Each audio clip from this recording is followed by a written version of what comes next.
Thanks again for joining us. Again, my name is Barry Erickson, and I'm Community Engagement Coordinator here at Wheaton Public Library. We are delighted that you've joined us for yet another art demonstration. We are delighted to provide these in partnership with the DuPage Art League. Founded over 60 years ago, the DuPage Art League is dedicated to promoting and encouraging the visual arts through classes, workshops, gallery exhibits, and public programs such as this one. We are grateful to the DuPage Art League for arranging this demonstration tonight by acclaimed artist Peggy Macnamara. And right now I'm going to turn the mic over to Sandy Winter from the DuPage Art League. Thank you, Barry. Hello and welcome. I am Sandy Winter with the DuPage Art League. I am Vice President of Activities, and we are happy that you have chosen to join us as we host Peggy Macnamara for the first Monday night program of the 2023-24 season. As Barry had said, if you are watching from outside of the Chicagoland area, please make sure that you let us know from where you are watching. Peggy Macnamara is the artist in residence at the Chicago Field Museum of Natural History and has been since 1990. She is also an adjunct professor at the School of Art Institute in Chicago since 2001. Ms. Macnamara has traveled with the Field Museum scientists all over the world to paint nature and illustrate conservation efforts. She has published 5 books in collaboration with the museum scientists throughout University of Chicago Press. In addition, she has published children's books and has a new book out, which was just published in 2022.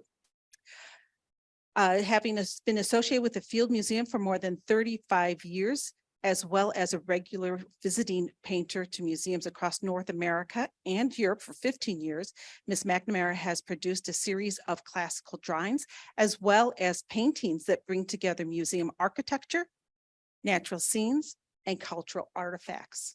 And a large collection of Ms. Macnamara's original watercolor paintings are on permanent display in the Field Museum. I'd like to ask that you join me in welcoming Ms. Peggy Macnamara. Hi. Is this working? You can hear me? That list of things, and I have no money. I just want to, make it clear that okay, now, can you hear me pretty well? Or I'll turn it up. Okay, I thought, because it's a demo thing that I'm asked to do all the time, I can't do a demo because everything takes me a month. So anyone here who's not able to finish in a day, even if they've taken Dan Danielson's class, and he makes sure you rock out, you walk away with a great piece. Well, it doesn't happen. So I didn't go to art school. I went to art history. And so I'm going to just run through. Leonardo was sort of my teacher. So if you just run through, you'll see portraiture. That's what he did. He was in Verrocchio's studio for 10 years. A lot of drapery studies. Pages where he studied more angles from one thing, which I end up doing too. This is an example of that, and I just thought, well, first of all, it was drilled in my head that it took 10, 12 years to become a good draftsman. So I wasn't discouraged when I couldn't do anything. And so I did what he did. So I started out, well, next slide, and then we'll figure drawing. I had to put Roz in, Dan, and she was one of my faves. She had more boyfriends than any model I ever had. Roz was just a character. Okay, next slide. So I went every day. I got better. For years, I just did nothing but figure drawing. Okay, let's do the next one. Carefully, I had 6-hour poses. I eventually went to the Field Museum because the statue held still for more than 6 hours. So I could do more. Okay, the next, I think I put this one in because it's not good. And for anybody who's starting out, nobody starts out good, but who cares? I mean, the other option was, I think you'll see the slide later, but okay, keep going. So my figures got good and I started using colored pencil at that time. And then I also did, next one, drapery studies. So, and these took forever. And I remember showing them, and my, high school friends said, your towels, what? I mean, I had no concept, needless to say, but that taught me modeling. which is invaluable. I can make something go back and come forward, and it was all from this. So yeah, next one. I think I put a bad one in. No, this is a good one. And then the next one. You know, that was probably one of in the first year. So it wasn't a good drapery study. It wasn't in color. It's not even three-dimensional, but I can't explain why I was never discouraged, because the other option was like a real job or something, you know, no can do. So I kept at this. All right, the next one. Yeah, a good drapery study. Okay, then comes, you got to think up, what are you going to paint? Well, this is boring. This is a nude in the studio. Okay, next one. Yeah, these are good. This is my third floor. Do you remember that? It was just, I'd stick some of my mother's stuff and that would be my still life. Okay, the next one. You know, my mother was a good Catholic. So we have a lot of angel studies. Okay, next one. Yeah, nuns. That's what so I would take her little statues and that's what I would paint that day. Okay. Okay, keep going. Then I saw this painting. This was by someone at the Art Institute, Elizabeth Ockwell. And she's at the Field Museum and she draws this Hoffman statue. She spent her whole life in museums drawing the architecture and the stuff. And so I thought, what a good idea. Okay, and then the next slide, I think, is the problem at home. So, and that isn't it. So, you know, next slide. So what back then, parking was free in the north lot. So I would just get up every morning and drive to the Field Museum. And you just walked in the door. I was teaching, so I got in free and nobody was there, not 35 years ago. So it was like my studio. It was unbelievable. I mean, it took a while to drive down, but you know, the other option was, well, okay, next slide, you know, the other option. These are the Hoffman statues. So the first thing I did is spend a year drawing these statues that held still for, I'd come back 2 days later and same pose, same lighting. It was heaven. And you know what I think, when you go to museums and you see people's work, there's nothing listed at how long it took. So why this, it's better if it's fast. I don't get it. It's not true. You know, there's good fast and good slow, but if you want to be slow, be slow. Okay, the next one. Yeah, these are about so big and they were colored pencil because I was afraid I didn't have a color class and I didn't know anything. And colored pencil, you have complete control. So that I did everything. I would sit down in front of these cases and like the whole still life was set up for me. And then I would just spend a month doing colored pencil. But that's how long they took. I think I brought one. This is crazy, isn't it? I don't know. I mean, you know, this is crazy. But I don't know. I wasn't in a hurry. I'm not sure why, but I just didn't feel the need to get something quick. Okay, the next slide, and then this is part of, yeah, so that was 2 sheets that size. Okay, next slide, and this is 3 sheets that size. So I know it seems like I'm nuts, but I went every day and it was there, and I got this beautiful work because I was just using something that I could control. Okay, next one. I think one more after this. I switch. Okay, in a week, I bought watercolor paper, and in a week I could do that because I'd been to like what in the Army, they send you to boot camp for 6 months. That's what colored pencil was. It slowed me down. I didn't need anything quickly. I layered. No color was direct. Every color was layered complements to make browns. And so when I sat down and did this, it was like a week. And I was like, well, that's fast. This is my paper and it's reflecting in the glass. I mean, I just put down what was in front of me, you know? So, okay, we'll go to the next one. I think, oh, yeah, and I went everywhere. This is the Art Institute. Back then, I could walk in and sit down and paint a big sheet. Isn't that amazing? it wasn't as warm and friendly as the Field Museum. So but I loved the Chinese material there too. Okay, the next one, I think I do more. Yeah, the Tang horse, that's at the Art Institute. And you're sort of alone in that section when you walk in on the first floor, there's not a crowd. And so I would set up and paint. I don't use an easel, so I don't need anything. I just sit in a chair and put a board on my lap. Okay, next one, I think we keep going back to the field. Yeah, I think I brought that one. So you can see that. And what I loved about it is normally in a still life, you have your like 3 things and the flower and I had that in my background. I had the great architecture at the Field Museum. So, and these grays are just layered watercolor. But had I not done colored pencil, I wouldn't have put 40 layers to get that.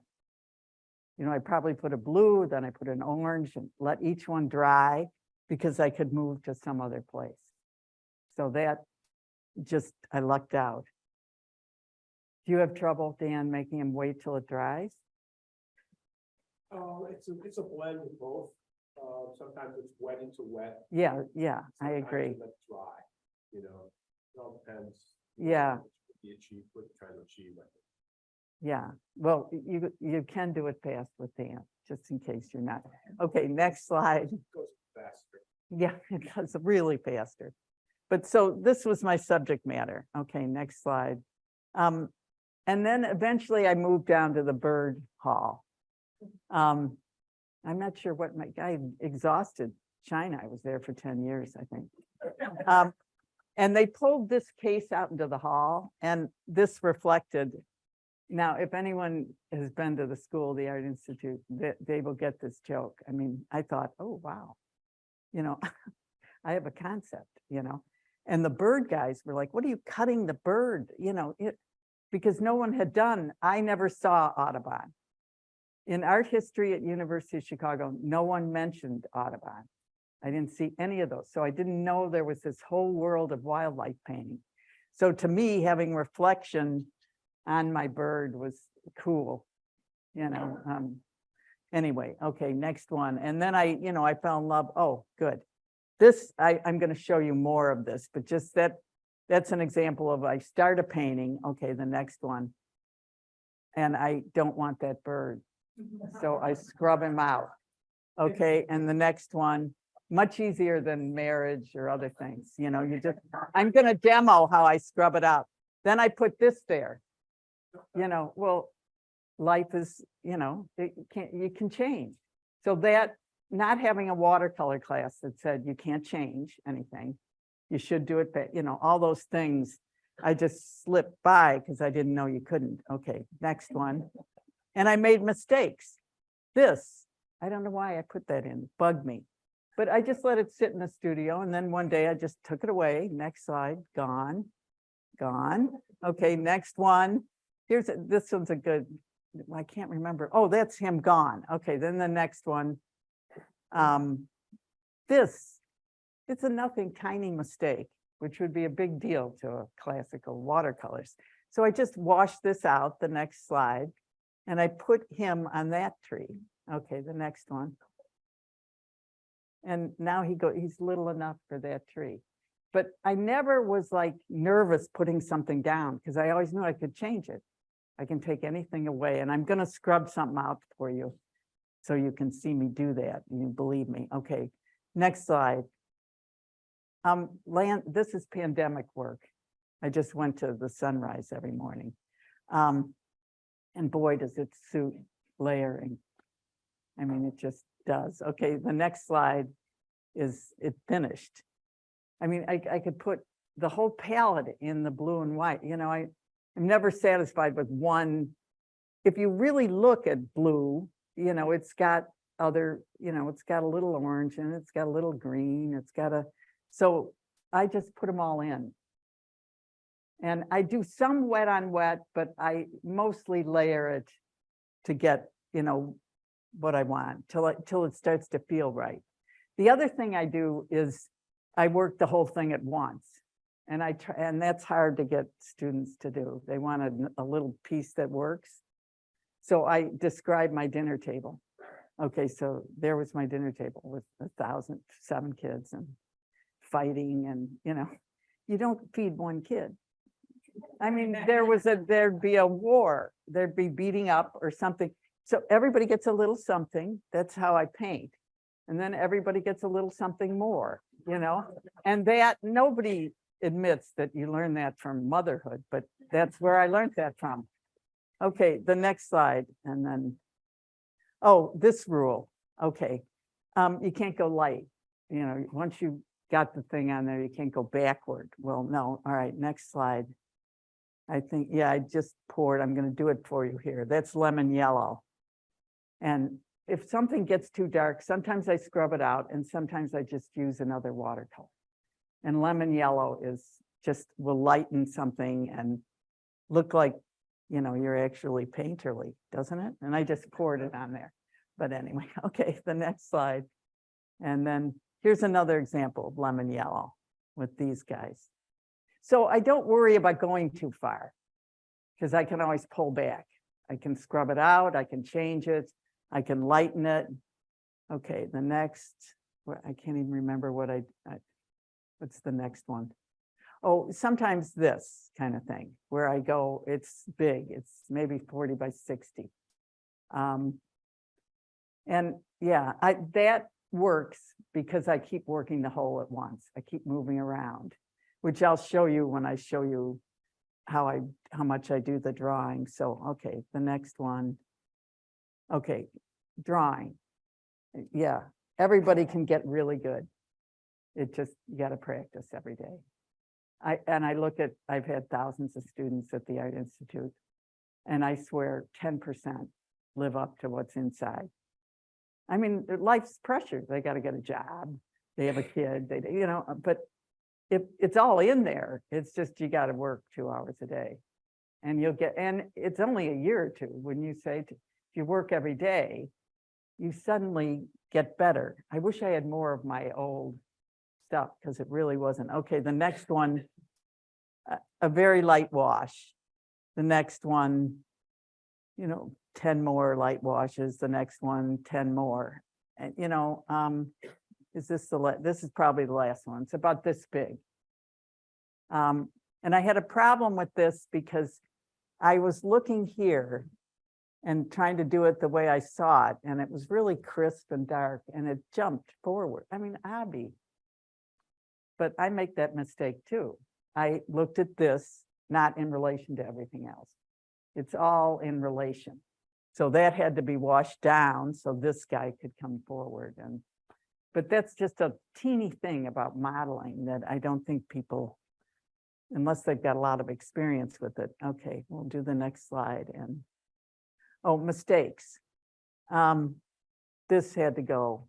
This is a cucumber. It's an underwater thing. So, okay, the next slide, it's gone. And the next slide is, I think that's the final image. Sea cucumber is what it is. And I showed this up at the Miller Museum and everybody who'd been underwater was like, it's not that pretty. You were making it up.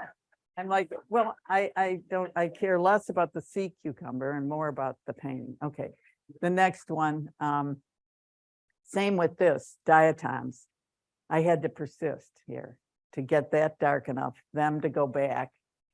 But here's what it is. It's not working and it's 2 o'clock. So you just put it aside, go take a walk, somehow if you come fresh the next morning, you have the guts to, if you try to get it done, I think you ruin it. I'm fresh, but maybe that's old, but I'm better at 5 in the morning than 5 at night, Okay, the next one. Yeah, like these, okay, next one. I think I do a close-up. This is so much poured background, which I'll show you later. And this is watercolor, but it's thick watercolor with very little water. So I'm making the background work and I pour it right over this guy and then I just lift up. And then in the end, I just go in with, alizarin right there or whatever and darken what I want to be darkened. And painters say, oh, you're just painting as an oil painter. You're not doing And maybe that's so. I mean, I'm using only watercolor, but I feel like I'm I have painted in oil back and I just did a huge mural for somebody in oil. And the whole time I was like, I'm drawing. It was as big as this wall, but I was arranging things next to each other, and then I was putting light, and then I was building it up. And it felt just like this. And it was, a mural. So, okay, next slide. And okay, this is do you remember this one? So he says to the girl, I have no job and I live with my parents. And she jumps across the table and kisses him, George. So, because he's doing the opposite. He's been lying for 20 years. So now he's going to do the opposite. Okay, and you can just run through these 4. And the elephant is this big. So instead of mixing burnt sienna, I use every color in the book. Okay, and then the next slide, more of the same. I maybe green over red and red over green and purple over yellow. Okay, next slide. I'm thinking this has got to go back. This has got to be lit. And it's this big, so I don't have to wait at all for anything to dry. Okay, next slide. Is that it, the last one? That might be the last one. But it looks like, oh, maybe I mixed this and no. I just did layers. And the layers created that. It just created browns that were more interesting.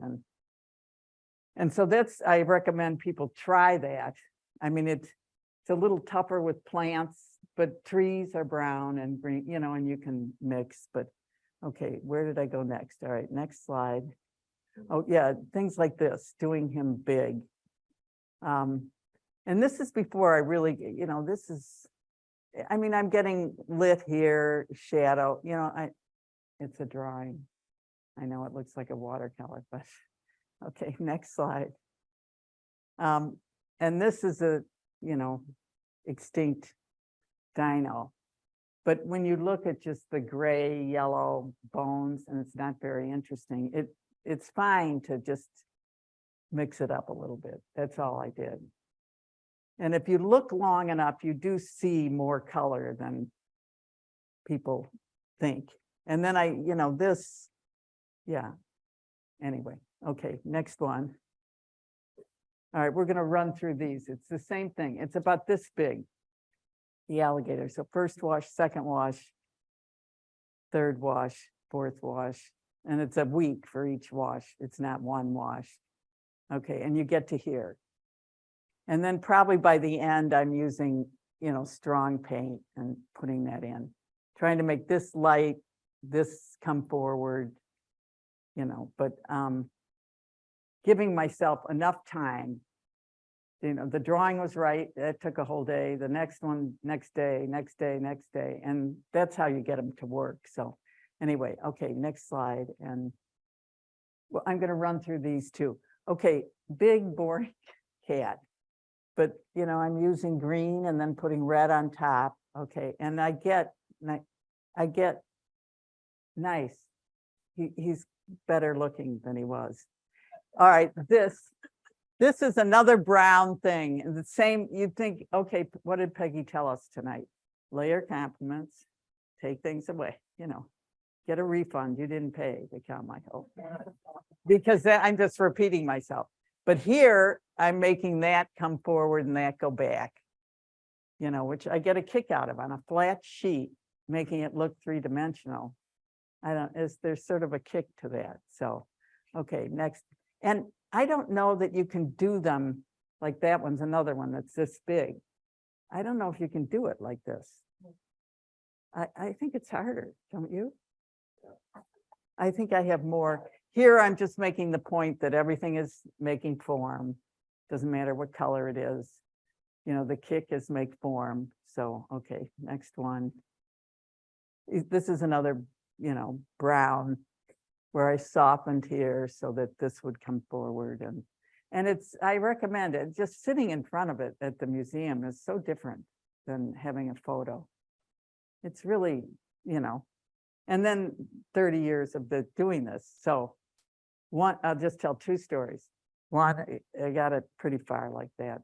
and the kid came and he ran his hand through it. And the parents were like, "Oh," and I was like, no, Art Institute. I mean, they give that a prize, you know, a hand going through and drip all over and that kind of thing. And then another time I'm sitting there and there's a girl this big, stood there for 10 minutes and then said, "I want to be you."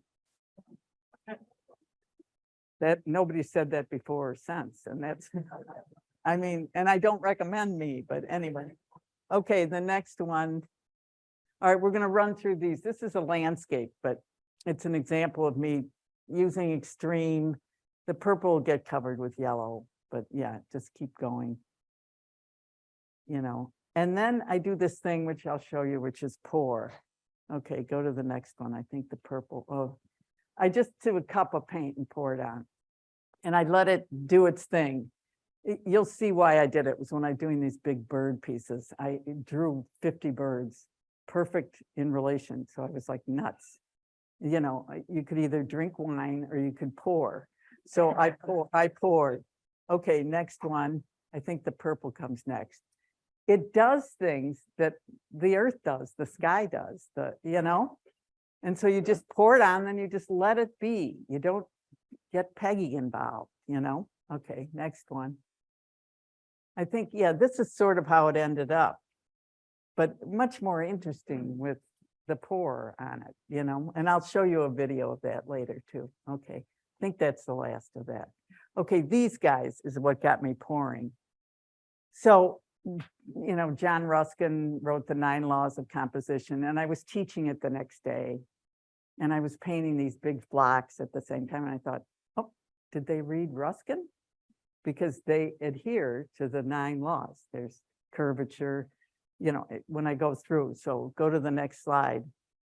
But doing this, this is from a photo of a friend of mine. And I mean, every bird's in where it should be. I think they know better than me.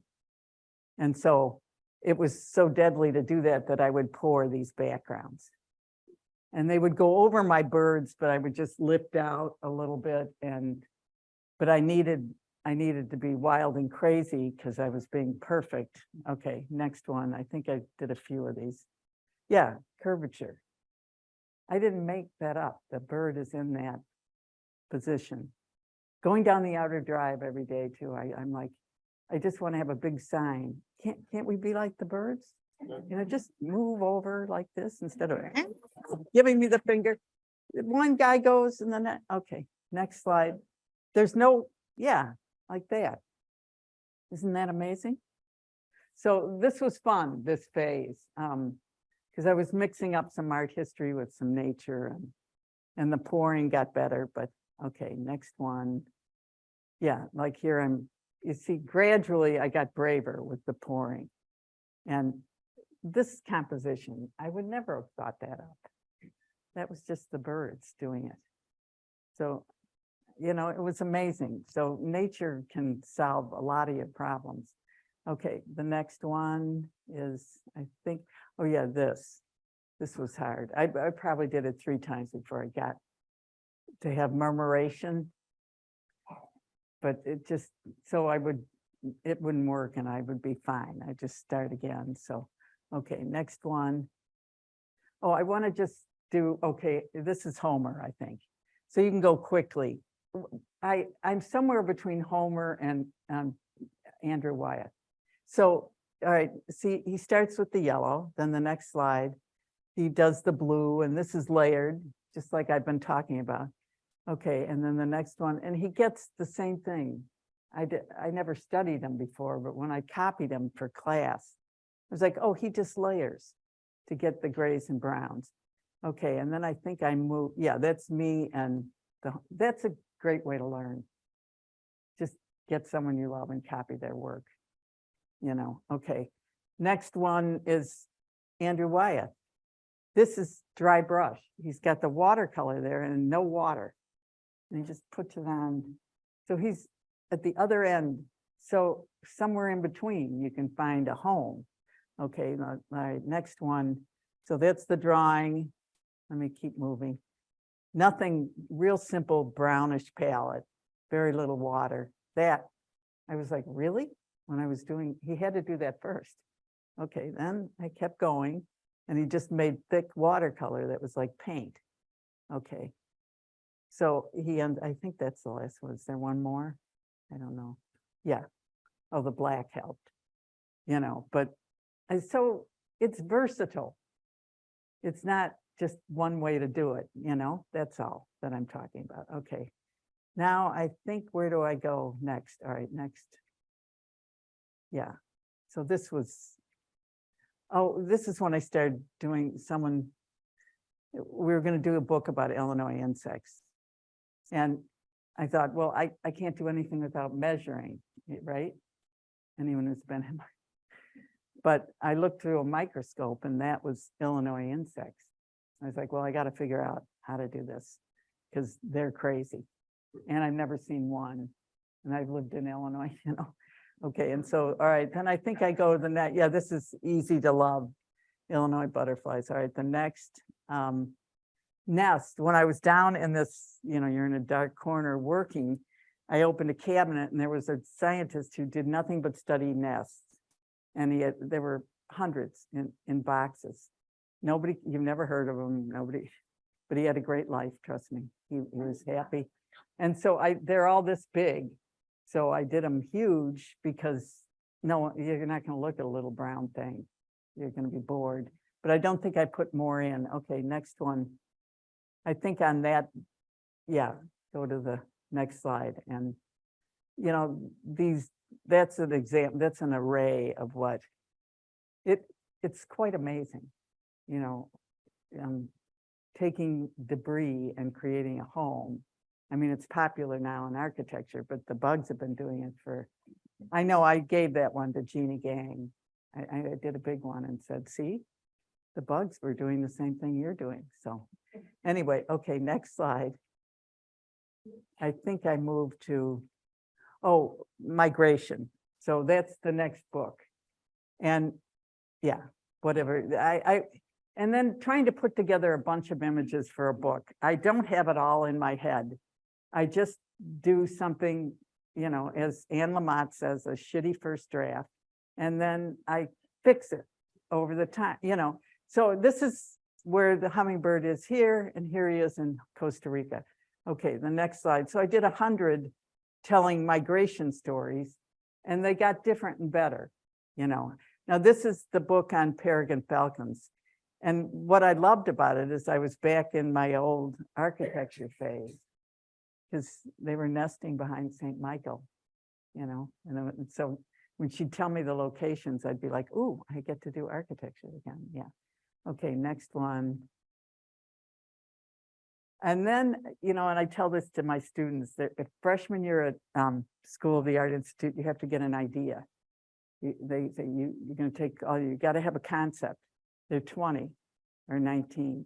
No, what was my concept? I mean, I hate to tell you, but it wasn't worth. Anyway, now at 40, I get a concept. I go, oh, I'll paint all the back rooms of the Field Museum. And that was my concept. And yeah, it suited my style. Like I could leave the pencil and I could have some architecture. Okay, the next one. I don't think I put very many in.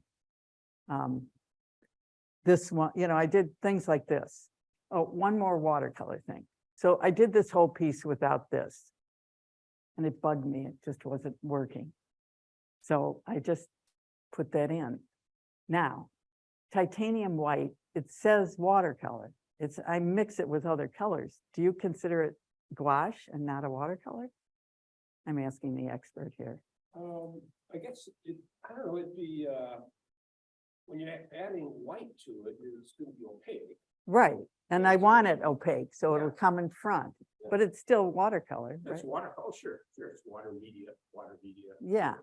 Sure, it's water, but it's just a little opaque. Yeah, so the expert has spoken. Okay, it's a watercolor. I'm gonna just bug them all night. Okay, the next one. These are all behind the scenes. That oh yeah, this is the bird. Anyone who's been to the Field Museum on Members Night, and there's Dave Willard, been there 40 years. collecting dead birds from the monitors when the birds hit the windows. You know, oh, patience.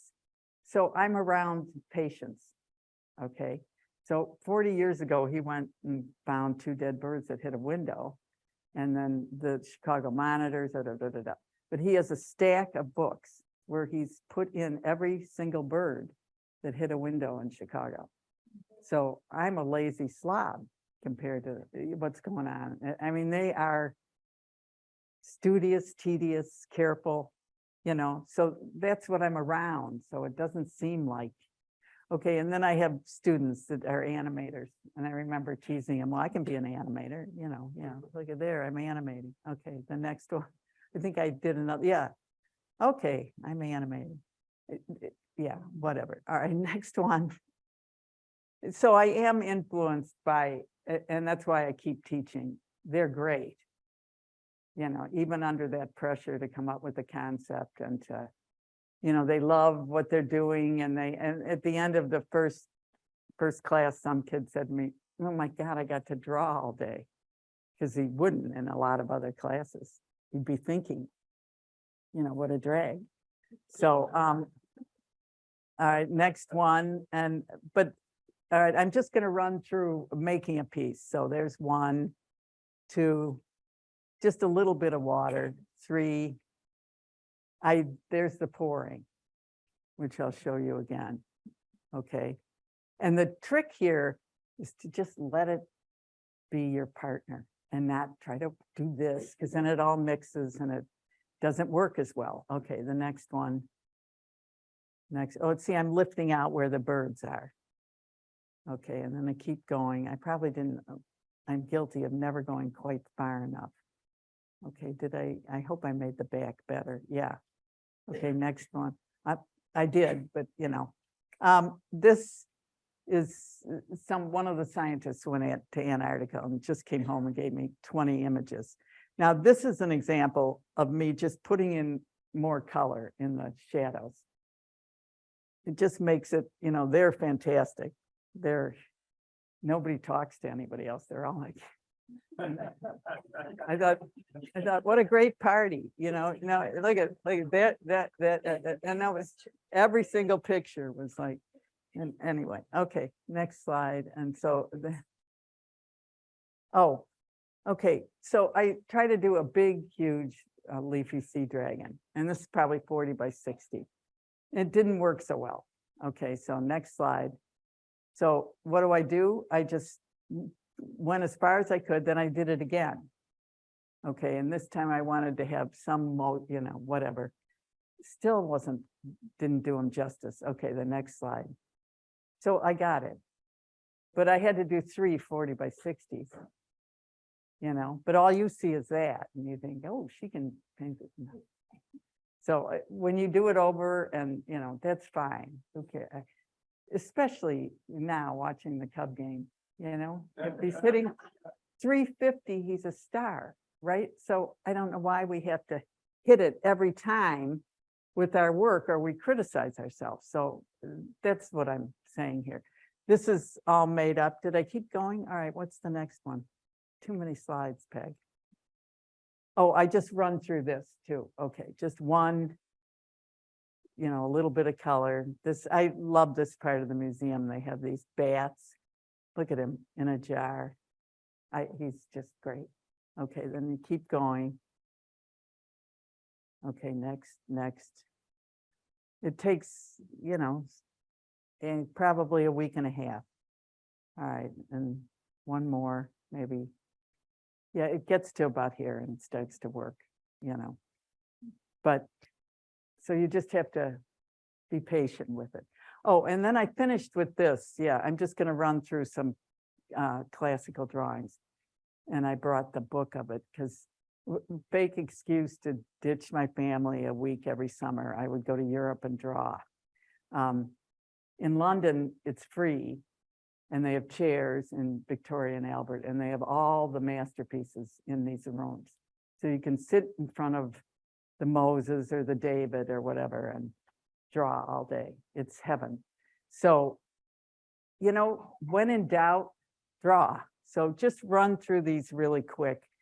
This is Bernini Summer I did. Oh, this I'm in St. Peter's. This is probably 20 years ago. So I'm gonna do the Pietà. And the guy comes up like, you gotta go, you know. I'm like, no, no, no. I don't understand Italian. But and I sat there for, it took me 4 hours, but I want to communicate with the other artist, I can by looking carefully at his work. And I feel like that I learned something, nothing I can put on paper. I learned this thing, but I'm better from it. Okay, next one. Yeah, this is in the Louvre. It's Michelangelo's, and nobody came by me all day. I probably drew them this big, and what a blast. I spent the day with Michelangelo's slaves. And this is the Bridge of Angels. So sometimes I would do a lot of drawing, and then when I get home, paint on top of it, But this is, Victoria and Albert Museum. There's the David. There's Verrocchio, I think it is. And you're just in a room with your other people who have tried to do what you're doing. It's just wonderful. Okay. And these we can just speed through because that's all I really want to say. And you can do it at the Art Institute now. It's just, you're limited in size, and I don't know. They made it no fun. Okay, keep going. And this is the field, which will let you sit and draw like that. And this is the view of, and that's Victoria and Albert. Yeah. Oh, I did overdo here. Okay, just fly through them because, oh, good. Is this Bernini or I'm not sure. But okay, 20 years ago I did that. Okay, the next slide is now. So they were kicking me out because they got all, pandemic. You can't, but I managed to get the drawing in, then I go home and pour the watercolor on top. But I wouldn't have had the nerve 20 years ago. Okay, and this is another time where it's Museum d'Orsay. They have that ballet. So I think I did it 5 times. This was another time where a whole school group came in. And I remember all these little French kids were going, artiste. And I was like, wow. Someone thinks I'm an artiste, especially in Paris. No, you're not an artiste. Okay, the next one. Oh, I'm in Rome and I walk into a gallery and they have Leonardo's inventions. So I drew there for a day, 2 days, 3 days. And then I came home and put some other, but I love this piece. It's like homage to my teacher. He whatever. Okay. More. All right. Peg, keep going because most popular piece in my studio. Without a doubt, anybody walks in, they go, Yoda.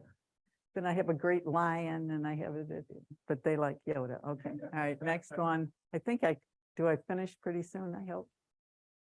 Oh, I'm doing lichen. Okay, so he hands me, he says, come look at my lichen. And he's got 50 things there that look like, I don't know, garbage, fuzz. I don't know, but he's so excited about his lichen. So this is the first one I did. I did it sort of big, and it was just a challenge to make that go back. And it was a good exercise for that. Okay, and the next one, I think, yeah, that's another lichen, and they're all this big. So I blew them up so you could see, maybe, see them. I kept going, but nobody can see them. I was just at something at the Botanic Garden, and it was a mushroom thing. 4 or 5 tables of what looked like pretty rotten mushrooms, and they're all excited around mushrooms.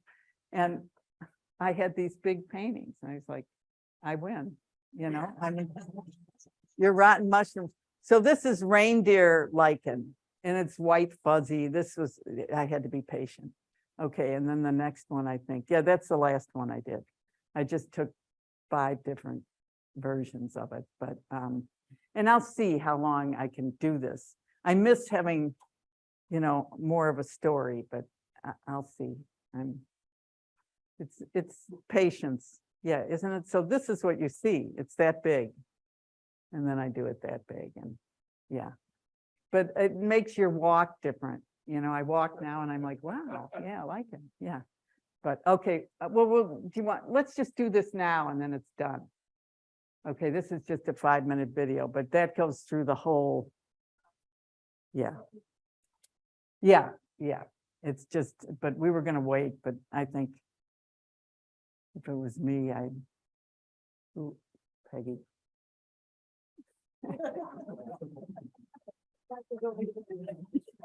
In a way. God. Yeah. Wait, oh, is it? Might start. Yeah. Okay, this is what Bill O'Connor did. He came and set up in my studio.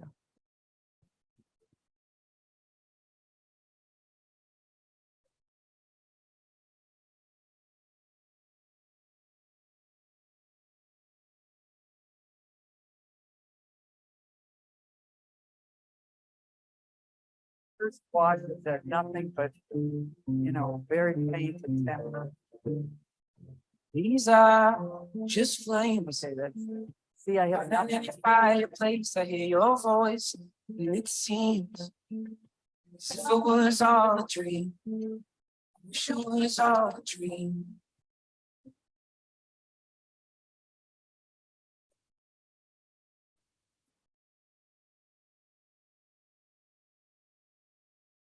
I see a world. We're turning in on ourselves. Are we just like rivers howling to the night? I'm thinking I'm not, no, I'm not even, I can put it more on and then dance. That's the right.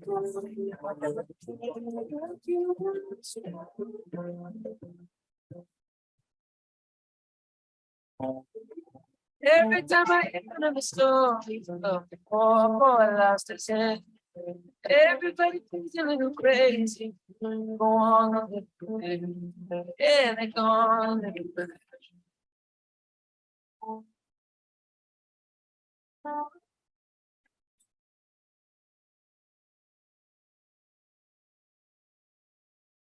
So just flames.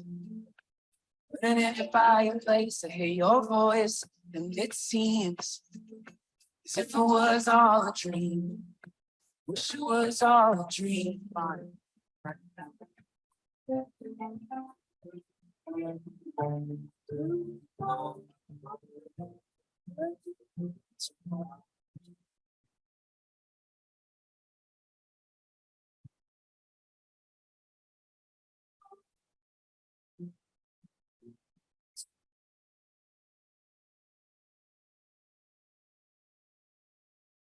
Every time I hear another story, oh, boy, lost his head. Everybody thinks it's crazy, but they go on. Yeah, they go on. I'm going back into it after my nephew had set up this. In my studio. But it doesn't have enough. Yeah. Yeah. Anyway, that's the.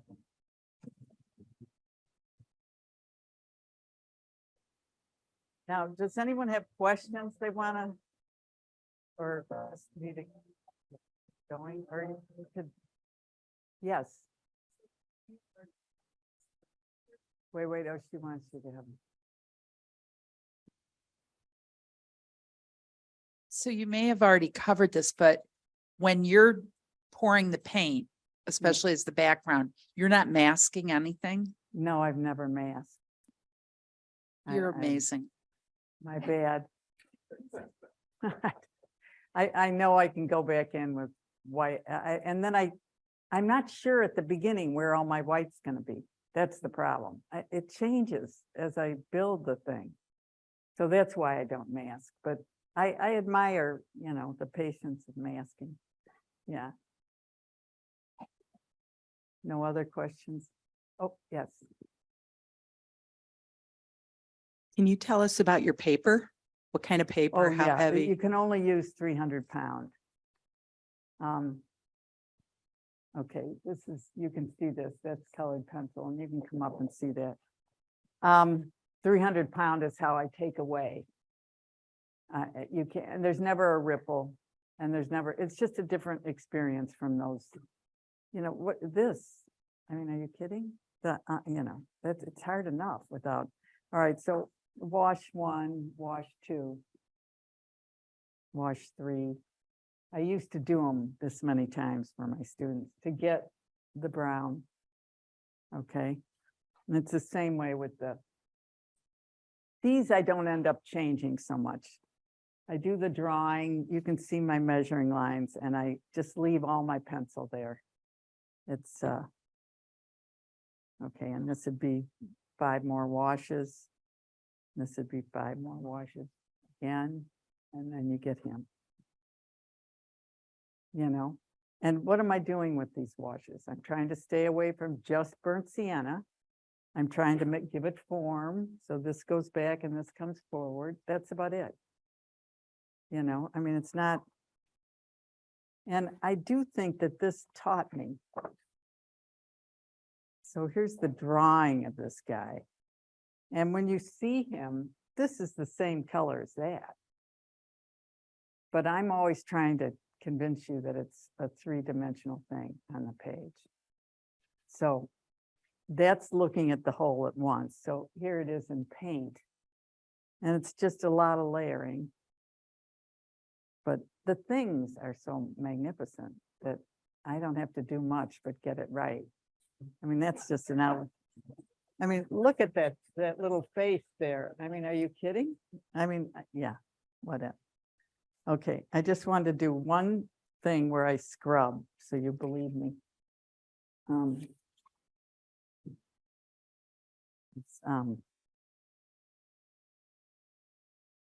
Okay, let's just take this off.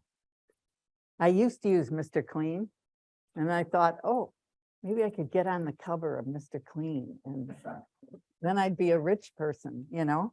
And every time I see an ad, I think, oh, why aren't I on Mr. Clean? Okay, that's not coming up very well, but it will. And I can paint over this. That's what, let's see if the orange does any better. These I just did but that's all I do to lift. And then I let it dry completely, and then I might put another color. If we had time tonight, I'd put another color that would cover it. Because like manganese blue or something, it has a little opaque feel to it. See, I can cover. Okay. I'd have to do 10 layers, but I could do whatever I want. I have this false sense that I can, you know, that I have enough time to go back and change or fix anything I want. And I think I brought, yeah, a good example of that, this thing. Okay, they wanted me to do this cover for this Akeley book. Akeley started taxidermy. Okay, so I put Akeley in with some of his taxidermy. I mean, I did the drawing, and then I did it, and so it looked something like this. Oh, to me. Oh, okay, that's good. All right, and so that's what it was. But they were like, oh, we don't want any wildlife. And it's like, okay. So I scrubbed them out. They're gone. See, the koodoos are no longer. I liked them sort of fake there, real light. I thought that's cool, you know, but, you know, I'm doing what someone else wants me to do. Dangerous, not, okay, so I'm just going to show you on this that, like, let's liven this up and just make a little sunset or sunrise. I'm going right over the kudu, but I need some, I always want purple. It's just something.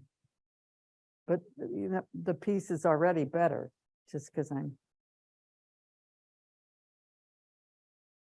maybe we'll leave that kudu in. So oftentimes it's this where let's get him a little better. he was a real conservationist, but he takes a lot of, yeah, and I've been sitting at the Field Museum, and I have been said, people have said to me, did you kill it?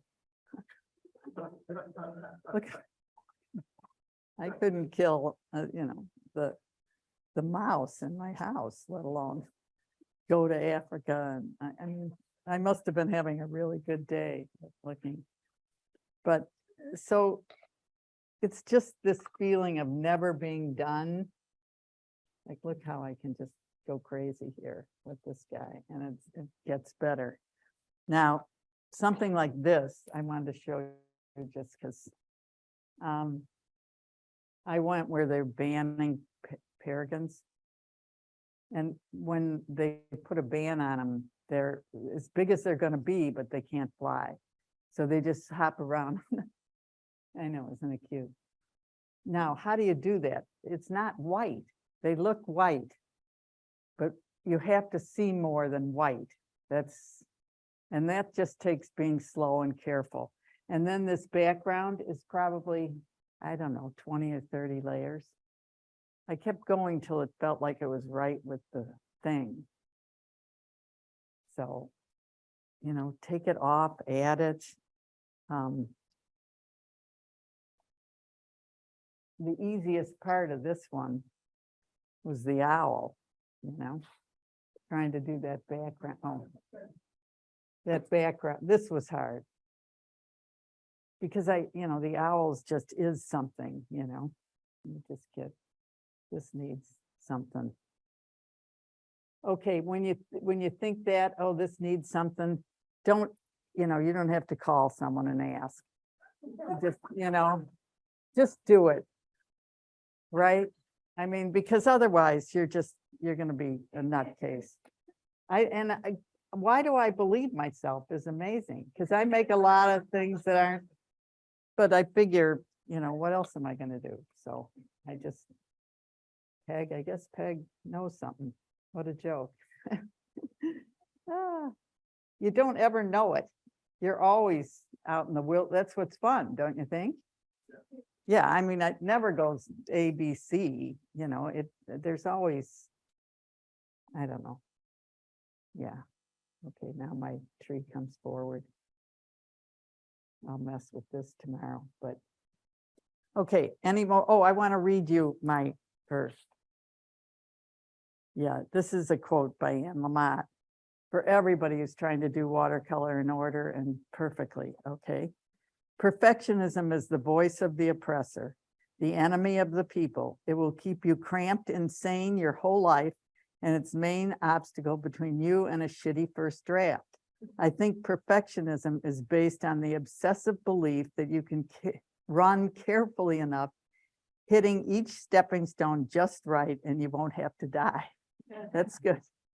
The truth is you will die anyway, and that a lot of people who aren't even looking at their feet are going to do a lot better than you and have a lot more fun when they're doing it. So I think you just, the hell with the self-criticism. There's much more talent than gets out there. And now the other thing I'm going to put some on my site, you can download the book about drawing in Europe. And also this, I'm going to get to it. I just wrote about 10 pages about, all the falsehoods about watercolor. But when I figured my sister will get it on my site and then I can pass it on for free, which would be fun. Yes, and we will be sending out the link to your website in an email Okay. following up tonight's All right. program. Whenever you're ready, I do have a couple questions from our virtual audience as well. Please, I'm ready. Let's start with a couple materials questions. Someone Oh. is asking, are you using hot or cold press? Oh, I'm using hot press because I want it to roll around, but cold press 300 is great too. You just have more control. So if you want to start out with cold press, it doesn't run as crazy. It's slippery, hot press. So you get more fun, but you have control though. You just, if you go like this, it runs down the page. If you go like that, it lays, you the boss. you know? Right? Yeah. Someone else is asking, how do you mount the large paper in order to paint on it? Yeah, it's hard. I did a piece for somebody and she wanted 6 feet tall watercolors. So I rolled it up and did the top and rolled it down. You know, it was awkward. But you think, oh, it's awkward, but then you get mad and you're trying and you forget that it's awkward. You know, this one, I just wanted to do a lot of birds. Yeah. Arlene Kozoil is her name, my photographer friend, who does just, it's just incredible. But she sent me that photo. So this was awkward, but I probably drew it like this, you know, and that took 2 days, 3 days. And then something like the water down here, that's a lot of layers. And it helped to just do, you know, do a day's worth and then move over here and then let it sit and come the next day. And then it's sort of obvious what the problem is the next day. So, and you know, the birds are black and white, so I'm layering for them too. Well, I like the big, Yeah. you know, you're never waiting for anything to dry. There's always stuff to do, but anyway. while we're looking at that painting, someone's asking, do you do your bird movement paintings from photos? Yes. Yeah, that's all Arlene, my friend, who is a great photographer. And Okay, and I just want to get through a couple more of these virtual questions. Your palette, is that some kind of a muffin tin they're asking or something else? You know, I do like this, the bigger one, you know, where you have 8 like this. But that's because but this works. And I ran into a group of people outdoor painting with the little, and you're limited. To me, you know, with where your palette's like this big and your paper's that big, I feel like it's playing tennis with like a spoon, like it's, you know, so why not a big palette and brush and a good piece of paper and, you know, give yourself a break. I think it's harder to do that little teeny. You get about 4 shots and you better have finished it. And, you know, here I get 100, you know, 200. So, Again, they've got just a couple more materials questions. Someone's asking what type of brush you were using. I think they're asking specifically about that yeah, wash. I'm not hung up on the sable. You know, I do everything. This is like, you know, maybe. If you wouldn't mind holding them under where the camera can see them, Yeah. that would be I fabulous. mean, this is big wash. You know, this is the next size. That's so flat, but I do like the pointed. And go into the store and they give you water. And if you go like this and it comes to a pretty good point, then it's going to be okay for a while. I don't know. I wear them out in 6 months, but I don't buy sable. So, and yeah, well, that's a whole nother. Well, so those are the brushes and yeah, the palette, and it all fits in my bag. So I can go anywhere, you know, and just sit down. And the board that I carry this work in is the backing for what I'm doing. So, Before we go back to in-person questions, I just have a couple questions about your whites. How do you get the whites and how do you keep sections white, like in the owls, when you pour? yeah, well, it takes a while to settle. So if I went over a white area, I would be there with this and I'd lift. Okay, and that'll do most of it. But I use titanium white. I mix it with other colors and this I just, the purple martins, they're nesting at Montrose. So I went with everybody to,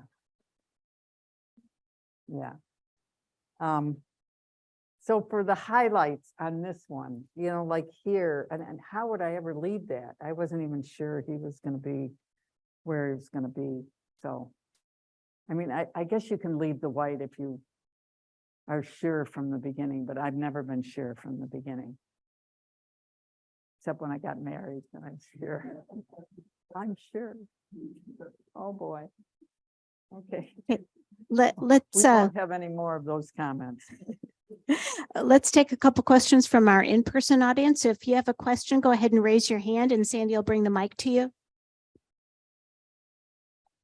Oh, good.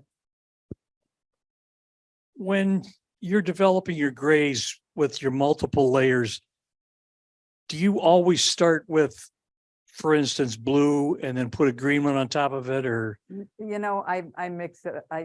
This is, you got to get to know exactly what they do. Like manganese blue is teeny bit opaque, teeny bit.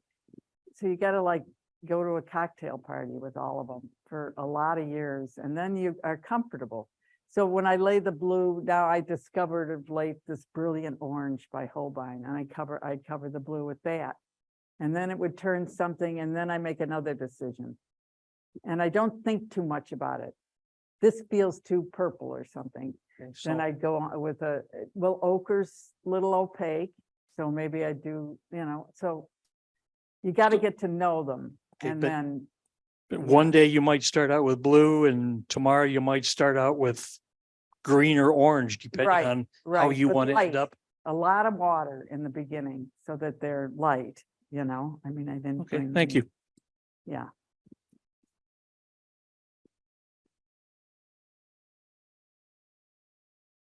I had a question about a yellow you were using. You called it a lemon yellow. Yeah, lemon yellow. This is lemon yellow, yeah. That's what I lightened an area with. I wish I had a. Yeah, it's,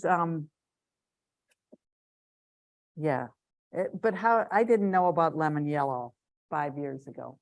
I was using ochre, and cadmiums make me nervous. So I put them all to the end. Cadmiums are like, once it's down, it's hard to mess with. So I save them for the end, you know, I don't, but like lemon yellow, look at, well, that looks light to me, but it's great. But maybe it's just working for me. So what I would do is, you know, play with ochre and play with lemon yellow, and the Holbeins are pretty good. The brilliant orange and the bright violet, they're sort of nice, opaque, I mean, transparent. But you got to hang out with them for a while.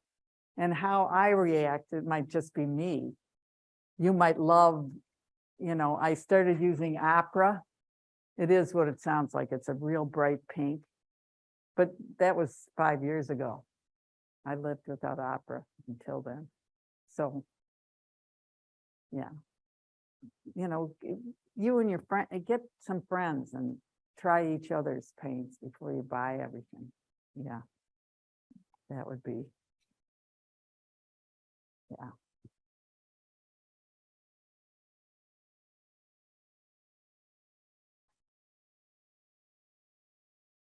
They know it all. It's awesome.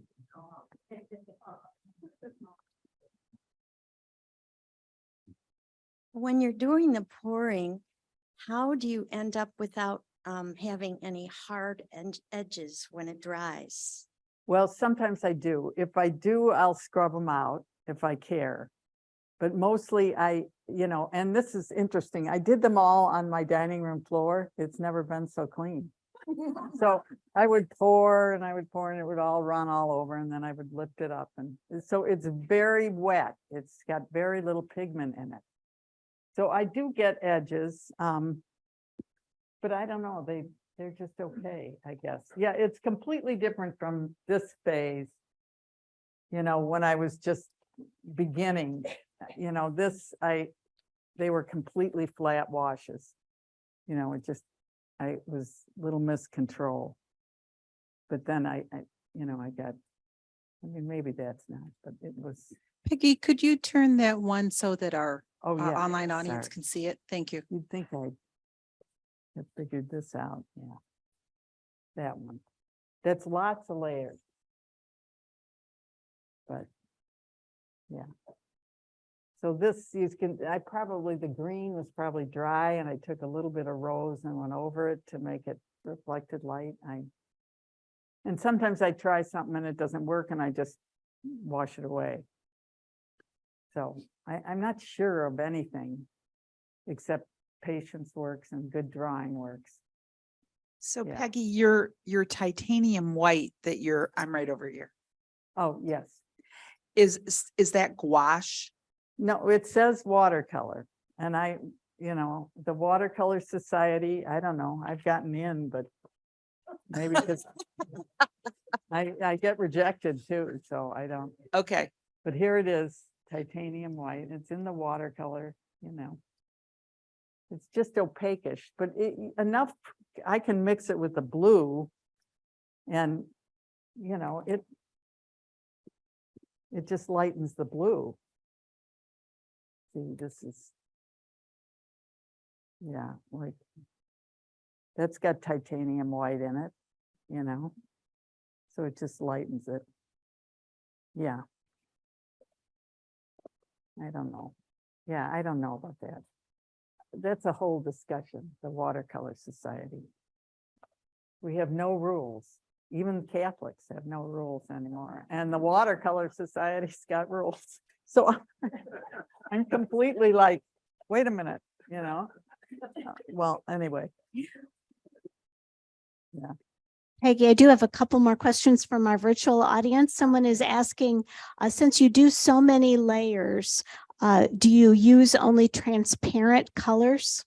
At the end, maybe the last day or so, I use cadmiums with lots of water, but in the first 2 or 3 days, I stay away from the cadmiums in case I want to change from red to green. It's harder to scrub out a cadmium. So yeah, they're all transparent, but you can make them more transparent with more water. So in the beginning, I use a lot of water and then it comes slowly. Yeah. Someone's asking, are you concerned about some of the bright or brilliant colors being, it says fugitive? Oh, yeah, am I gonna fade? Yes. The fading thing. I have 30-year work that's receiving light, it's supposed to fade. And it hasn't faded. Do you think it's the layers or I don't know. This is, I don't know, 25 years ago. And I don't keep them away from light. And I know at the Art Institute, they don't like to put them on display because they worried they'll fade, but, and maybe the multiple layers save some of that, but I guess my children will find out whether they fade, Do you ever use a spray bottle to wash out? I've tried all those things like salt and spray and, I'm a little bit wary of the tricks, but I think sometimes people make them really, like salt, sort of interesting. Yeah. So I haven't tried them all, so I can't speak about it, but no. I'm happy with my big brushes and my good paper, and so far I haven't needed to create. I mean, I'm getting pretty, crazy. These are the baby purple martins, and they can't fly, and they just all were up in that pile. There they are. See, I get sort of a feathery technique and I get it some other way.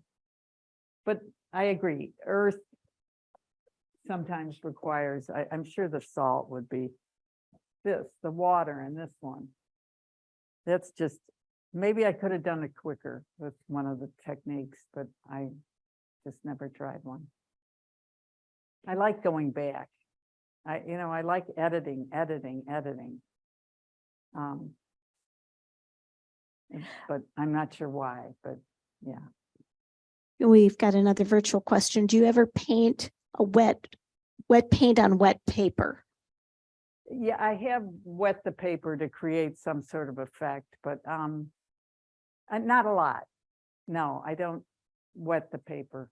I just use so much water in my wash that it's like having a wet paper. That's just so you don't get streak. You just want a clean wash, which you get, if you, these are, I'm not being good to them, but if you're doing this and you hold it up a little and you just drag it down, look at how much water in the yellow. I'll get a clean, flat yellow, and then maybe I'll have fun and do that. I don't know. I should watch a few watercolor shows and I don't know. I like Law and Order, I give me a good murder and I'm like, yeah, it's terrible. I believe you said that your paper was 300 pound. Is that Yes. right? And So do you have La- a favorite brand of Well, paper? Lana is what I use, but Arch makes it too, don't they? Yeah. It's harder to get. Now you can get the 22 by 30 is almost $25 now. It was $8. And then you can get a roll. This roll is expensive, but and then you got to get it up to your studio. Anyway, yeah, it's worth it. The roll is worth it because you can do these weird shapes. You can be, so I like that. How do you know when a piece is finished? I probably quit sooner than I should often, because I'm anxious to get on to the next. But if I can't think of any way to make it better, then I think it's finished. But I do go back and what was I looking at tonight? And I just went, oh, you quit, you big baby. I do quit. I don't know. I've got, oh, maybe it's in here. It's the paragons feeding each other. Yes, here it is. Okay. So here's the piece.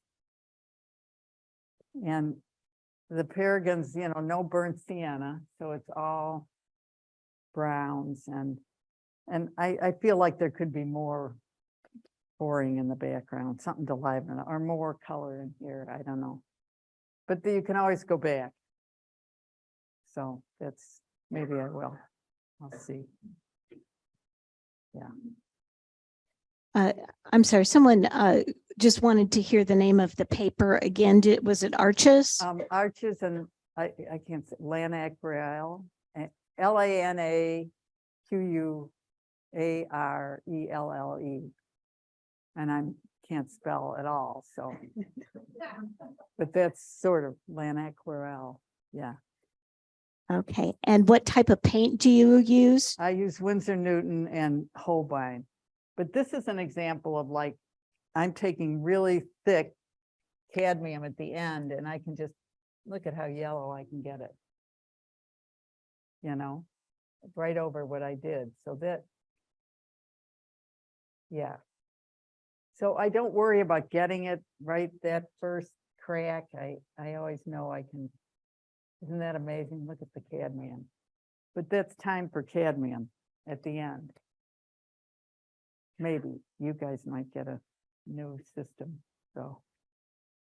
Someone else is asking, since you scrub the paper, what do you do about the roughed up surface? It doesn't get too roughed up. I've never not been able to put another wash on top. Even when I use Mr. Clean, magic eraser, I was like, but I didn't get it off very well for you tonight, but you can do a lot of changing, which is a comfort, Well, we're They- talking, sorry, One go more ahead. Catholic joke, but they used to have a scapula that you wore at a certain time and everything was washed away. That's what I think of that every time I'm scrubbing my paper. No matter how bad you'd been or what you did, it was a week that you got to wear this. It's obviously nonsense, but you wore this thing and so, I mean, I'd be wearing it full time, just in case. So whatever, that's how I think of the paper. It's very forgiving. So While we're talking about texture, someone is asking, how do you make the small bumps on the seahorses? Oh, that's just modeling, I think, don't you think? Oh, those little guys, yeah, I probably, do you know that story? They go on a date, the boy and the girl, for 2 weeks out, and then they come home and he's pregnant. He's pregnant. Then there's 100 babies, all those little things. And then they all just pop off. There's no right school. They just go floating, and it's the best, whatever. Give me a seahorse life in my next, yeah. But I probably do something like this, only tiny, and then I dip this in, or water even would be better. And then I lift. But I did these all really teeny. See, then I get a little edge like that. So, and they do have 100 babies in one little, so anyway. Yeah. Sometimes I remember the science, only when it's a great story. Like the seahorse that I remember, so. Maybe this is kind of a fun question. Do you have a favorite spot in the Field Museum? Oh, I do love the insect department, mostly because they're fantastic creations and everybody's afraid of it. They all go icky. It's this big. What about the mammals? I love the insect department, and our guy, Jim Louderman, brings it to life by, putting him on his head, and, all my students, and he just turns you into an insect appreciator. And you can't collect anything, but I've been collecting cicadas because we're going to pin them in my class. And, there they are. And it's not illegal for me to pick up the cicada and put it in a bag. And so, and they're beautiful. I mean, this is not one, but a close relative, I mean, fun. They're fun. Could you show that one on Oh, yeah. the table? Yeah, That'd be fabulous. somehow it got wet and I got wrecked, but I'll do a background around it. See, and I never say what it is. No, but it's 20 years ago, so it got whatever. Yeah. But bugs, yeah, I love bugs. I mean, I love birds. They're fantastic. They're, they keep their color. They don't have to dye their hair. You open the drawer and it's like purple, yellow, So that's great. It's everything up there is inspirational, I think. I mean, that's what nature does. It makes you downright holy, We'll do one more virtual question while we go to the next in-person question. Do you have a favorite Leonardo da Vinci reference book? Oh dear, there was a show at the Met 20 years ago and I went. It's a big, thick Leonardo book. And when you walked into the show, they gave you a magnifying glass because they were this big and they were perfect. So we went around and it was just the patience. It's a thing of the past, I'm afraid, but it was very impressive. The tiny, so it's a big, thick, put out by the Met, I think. That's where the show was, so.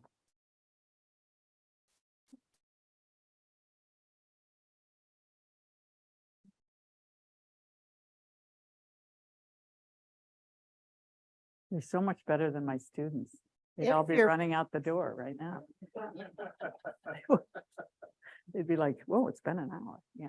If you're painting plein air and you Yeah. have this in that little box of Yeah. cubes of Winsor Newton, what would you recommend? Like magnifying something or? Yeah, it's a tough question. I mean, maybe I would do more than one piece at once. I would lay out 4 sheets on a board and I would put a blue wash and and I'd play around with doing it more than once. Because it's just, there's not enough space, yeah. I mean, I think it's really hard. I mean, you can do a flower, but even that you have to wait. You know, and so, and plein air, you could do 22 by 30. I mean, you can, and just know you won't finish that day, you know? Take a lot of pictures and just get an idea. And I'm sure people have mastered the little thing. I'm just not the one. Yeah, that's as little as I could go. And that was only because they were so cute. Yeah. Yeah. Could you tell us a little bit about the books that you've illustrated? Yeah, I started out with the wildlife one, you know. Because I just wanted to talk about the museum experience. And again, if you could hold that under the I sent camera. it to, this is a good story. I sent it to 1 million publishers and nobody answered me. And after about 6 months, remember when you had 2 phones ringing? One of my kids answered the phone, actually Pat. And she said she was from Watson Guptill. And I thought, he yelled down. I was like, oh, don't tell her you're my kid. You know, I have no kids. I have no kids. I'm cool. I live in the city, you know, not. So that I was worried he was going to pick it up and go, Mom, get the, you know, but anyway, it passed okay. And so I did have to get, you know, she was hard, but we managed to get that out. And then U of C, they had they just took to what I was doing and said, let's do an insect book. And then after that, I could just say what I wanted. So if I had waited for a scientist to ask me to illustrate, I'd still be waiting. So that's my message to at least my students. They wanted black and white for their periodical, and they wanted to pay you $14 an hour. And I don't mind not making any money, but I want to do what I want and not make any money. I don't want to, you know, so I don't make any money, but that's fine, you know. Then I thought, I was standing at the door of the Field Museum and a scientist comes up and he can hear these birds and he goes, oh, these are all such and such. We'll go out into the, I went out and there was nothing as far as I could see. And he made some sounds and they all appeared. So, and he said, oh, they're just migrating through. And that was enough to make me do the migration book. I thought, oh, well, I'll find out about migration. They're not heavily science. They're just expose you to the subject, you know, like the insect nest. But so they have a place, just not in a scientific journal. I don't think they have a place, but. Perhaps speaking of money, someone's asking where you are currently teaching and maybe if you can define the differences between the different types or levels of professor, like adjunct and assistant, associate. I'm as much as you can be and not be full-time because I can't go to a meeting. Oh my God. So I know I'd make more money, but you have to go to meetings and you have to so I kept trying to make more money. I just do the Art Institute. And I used to do 2 classes a semester, but now I'm just doing 1 and I just take a lot of people. Because I teach it at the field, so I can have, you know, 30 kids and just send them out into the wild. So it works. Yeah, they inspire me. So that's why I'm still doing it. I should retire, but they're, you know, the comic, I had a table 20 years ago of comic book artists. It was really unpopular. Nobody wanted it. They were devoted. Now they're teaching at school, you know. It was just something to see. They wanted to do a graphic novel and yeah. I would take them up to the Chinese exhibit and see original graphic novels, those scrolls, you know. But anyway, so that's an inspiration. It's still alive and well. So. There are always lots of questions about materials. What pencils do you use for sketching? Yeah, I use a pretty heavy, but I can make it like a 2B or a 6B. I use a 4B, but I don't press. But isn't it amazing that it all disappears? It's just, it all disappears. Yeah, there's tons of pencil on this thing. You know, and I think that's, yeah, erasing it. I don't get, like, then we wouldn't know where to put the paint.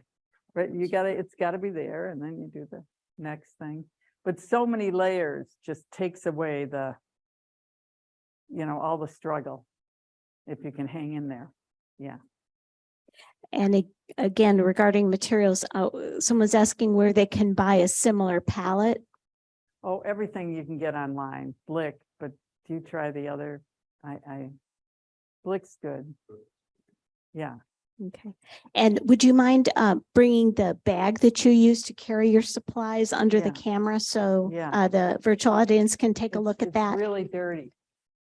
It's really big. Because I throw the palette in just like that. That carries everything.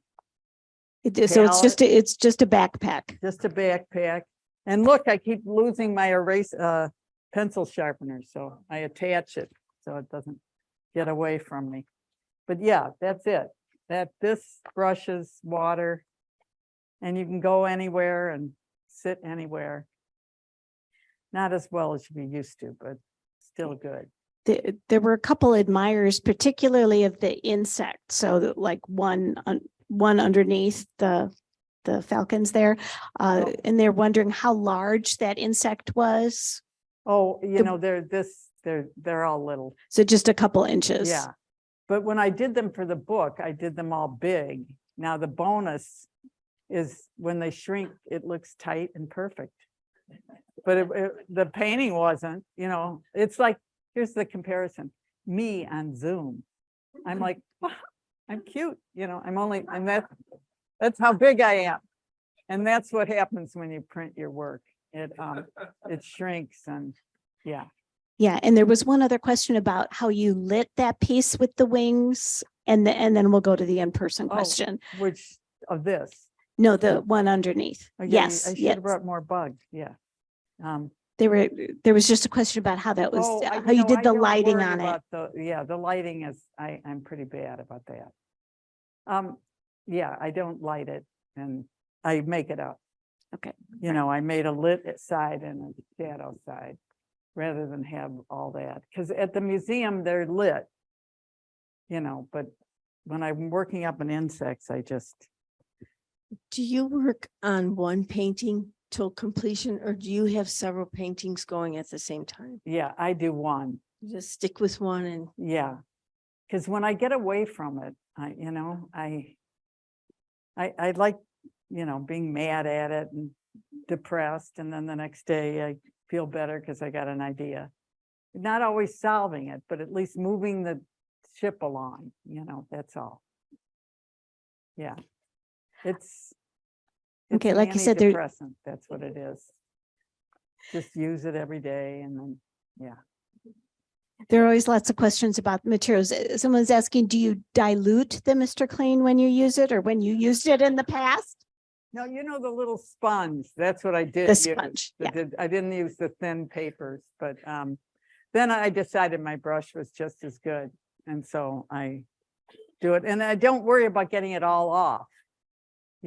As Susan in that workshop, that's the last thing I did. We took something out of. Yeah, and yeah, people just can't believe you can change your mind because they've been told. Anyway, yeah. With some of the really tiny bugs and things that in the lichen, do you use a magnifying glass? Yeah, the lichens, I had to put a magnifying glass on my cell phone to blow up the image. And yeah, you got to come to the museum because they're like, what? Look at it, and it's this big, and it looks like a little brown. Well, but they see wonder, so I want to get in on that. I want to see wonder too, and make wonder. Yeah, I should have brought lichens, but they're on my site, so yeah. Okay. And again, the questions kind of just come in randomly. Do you leave your pencil lines?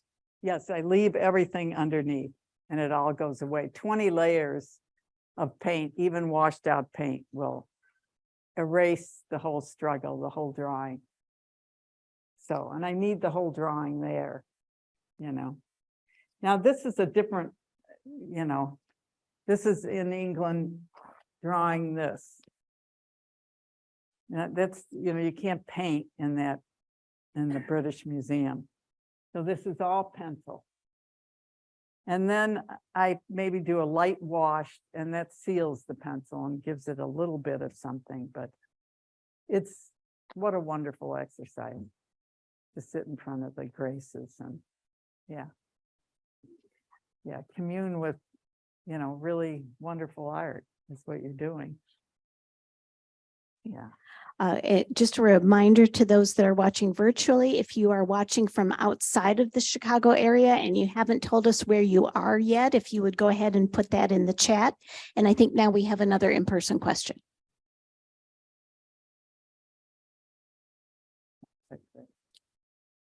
Could you talk a little bit more about your palette? Do you stick with a certain number of colors and let the layering do the mixing to get the Yeah, different? like I put out the primaries and the secondaries, okay? So a couple blues.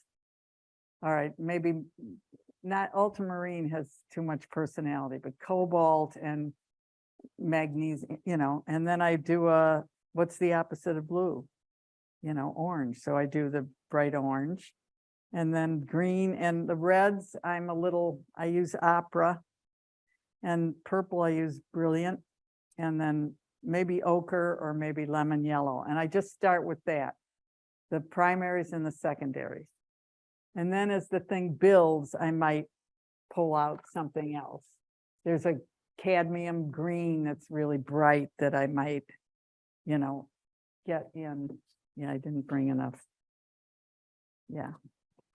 So I just, yeah, I keep it light for maybe a day or two.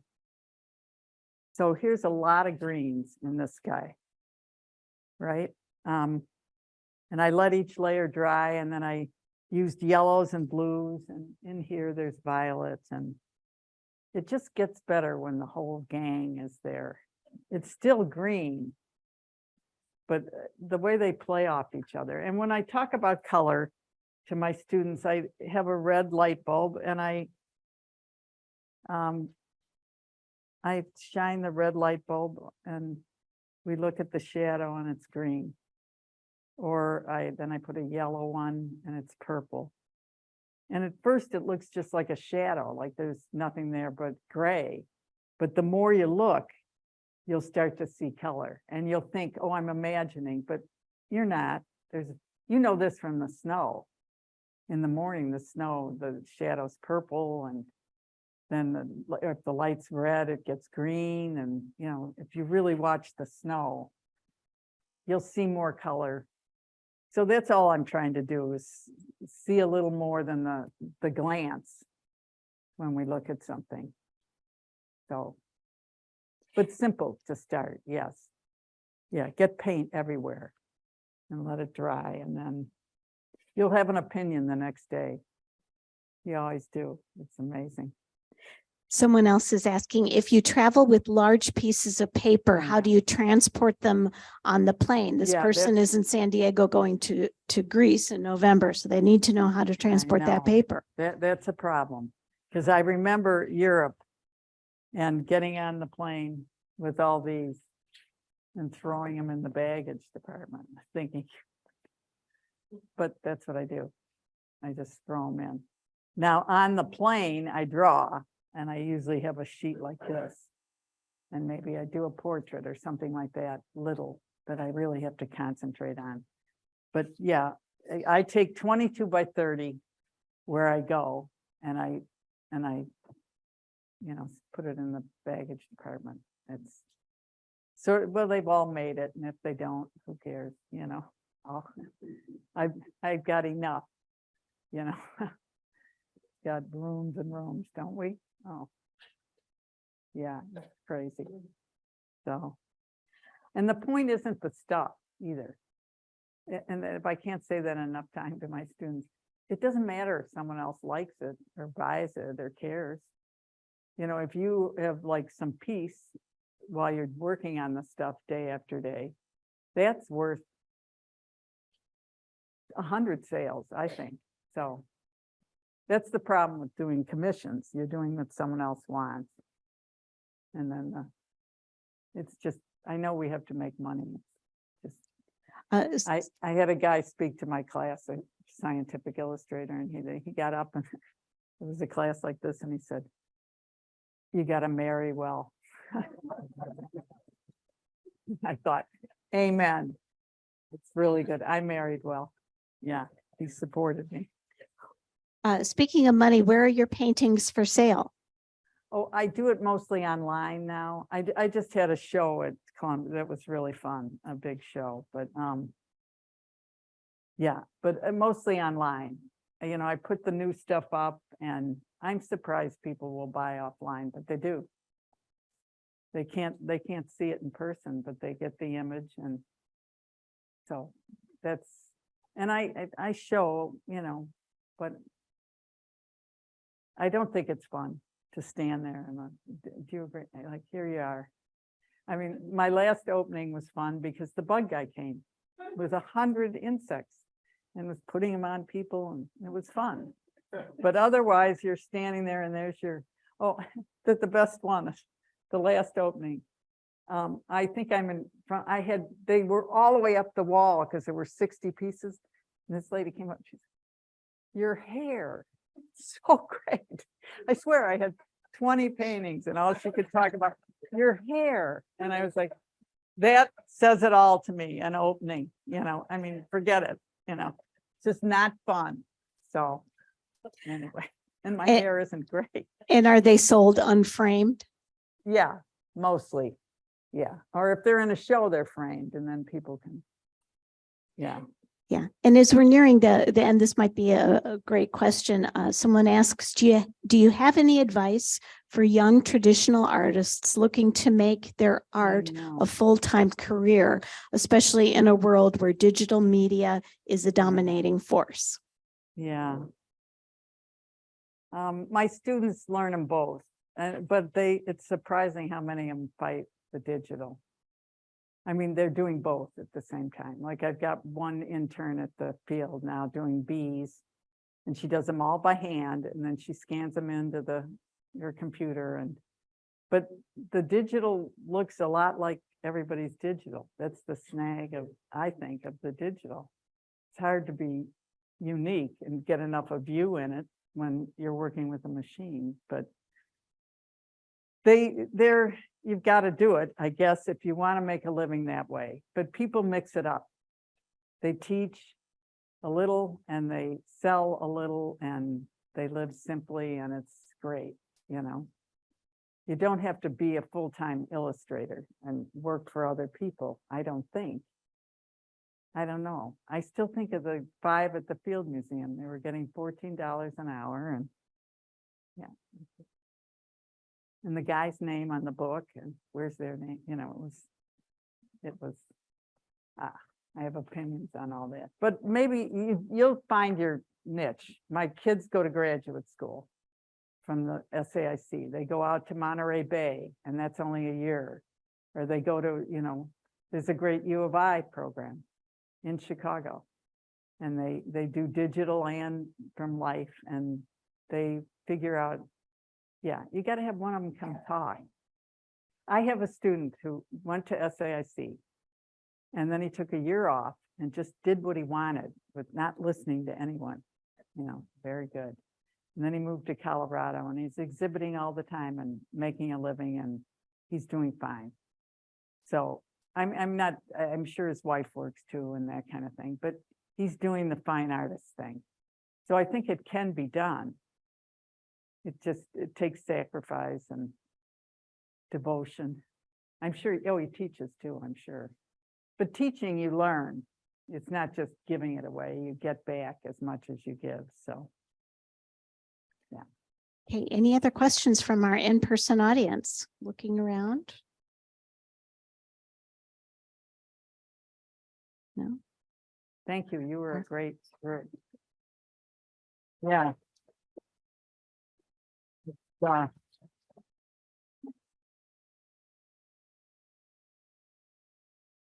Thank you so much. Just as a reminder, we were able to Really do. record this presentation, so we will be putting it on the library's website on our YouTube page in just a couple of days for you to watch again or recommend to someone else. I will also be sending out links to Peggy's website and how to reach her. If you would like those links and you're watching the recording, you may email me at Did it ce@wheatonlibrary.org. That's CE for right? community engagement at Thank you. wheatonlibrary.org, and I'd be happy to send those links out to you. But we're done for tonight. Thank you so much for joining us. Have a great evening. Good night.